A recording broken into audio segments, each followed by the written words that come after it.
அனைவருக்கும் வணக்கம். இன்று நாம் சாய்பாபாவின் பிறப்பு பற்றிய தகவல்களை பற்றி அறிய போகிறோம். மன்னர் நிஜாமின் ஆளுகைக்கு உட்பட்டிருந்த பத்ரி என்ற ஊரில் வேத சாஸ்திரங்களை தேர்ச்சி பெற்றவராக திகழ்ந்த ஹரிசாதே என்ற அந்தனர் தன் மனைவி லட்சுமியுடன் வாழ்ந்து வந்தார். அவர்கள் வறுமையிலும் செம்மையாகவே வாழ்க்கை நடத்தி வந்தனர். அவர்களுக்கு குழந்தை இல்லையே என்கின்ற ஒரு பெரும் கவலை அவர்களை மிகவும் வாட்டியது. அதற்காக அவர்கள் தினமும் கடவுளிடம் பிரார்த்தனை செய்து வந்தனர்.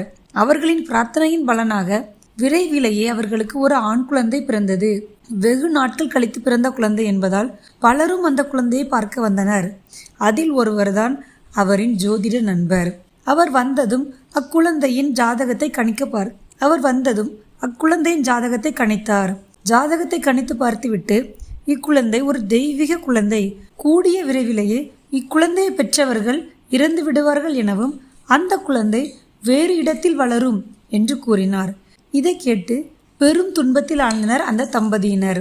அதன் பிறகு என்ன நடந்தது என்பதை அடுத்த காணொளியில் காண்போம். அதுவரை உங்களிடமிருந்து விடைபெறுவது உங்கள் அபி. நன்றி.